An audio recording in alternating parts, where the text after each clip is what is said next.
For a mutant without time-traveling powers, the chronology of Wolverine's life in the X-Men movies is complicated to say the very least. Claws out, everyone, let's make sense of Logan's timeline. Spoilers ahead, of course. Wolverine's story begins in 1845 when Logan manifests his mutant powers for the first time, straight into his dad's chest. He and his half-brother Victor, who eventually becomes Sabretooth, spend the next century traveling the world and using their powers to rack up a serious body count in several major American wars, including the Civil War and both World Wars.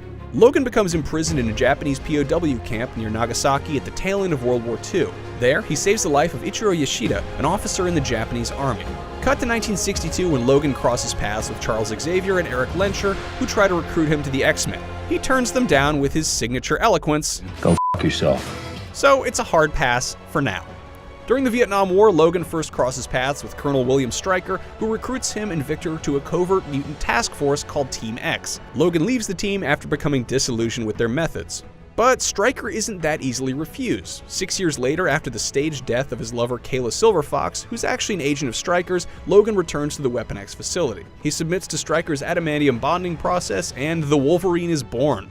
Logan escapes Stryker's facility when he realizes he wants to use him as a brainwashed weapon. He suffers complete memory loss after Stryker fires 2 adamantium bullets into his brain.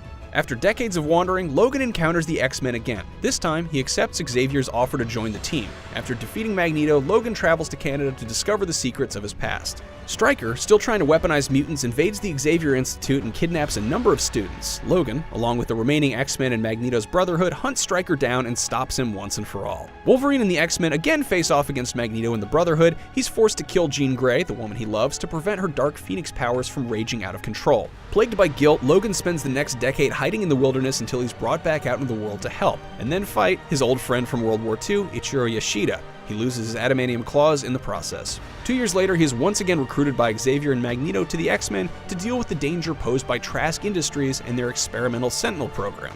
How the heck is Xavier alive after being blown to smithereens by Jean Grey in The Last Stand? You're not the only one with gifts.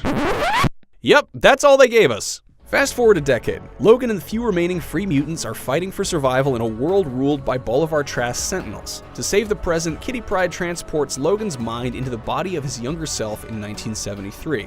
There, Logan Prime, as we'll call him, is able to help prevent Mystique from killing Trask, the event which set into motion the expansion of the Sentinel program, thus changing the future. Logan Prime's mind leaves the younger Logan's body at the bottom of the Potomac River.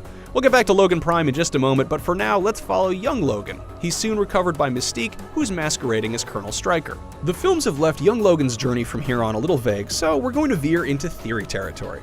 At some point after being recovered by Mystique, young Logan becomes a prisoner of the real Colonel Stryker and is subjected to the Weapon X program. In 1983, he's set free by the X-Men. Young Jean Grey restores some of his lost memories as he escapes. Meanwhile, the Essex Corporation is busy trying to clone Wolverine. Logan Prime's mind catches up to the body of his younger self, who eventually found his way back to the X-Men after escaping Stryker's facility in 1983. I think the history I know is a little different. Welcome back. To his surprise, Jean Grey and Cyclops are alive in this new reality. At some point in the early 21st century, the world again takes a dark turn for mutant kind. An aging Logan is traveling with an ailing Charles Xavier as both struggle with the weakening of their powers. Logan is called back into action when he encounters a young girl named Laura on the run from Sinister Corporation Transigen. This new time period is intentionally ambiguous, with director James Mangold simply saying it is past the point of the epilogue of Days of Future Past. But if the comics have taught us anything about the X-Men, it's that their future is always in flux. For more on Wolverine and the ever-changing universe of the X-Men, keep it here on IGN.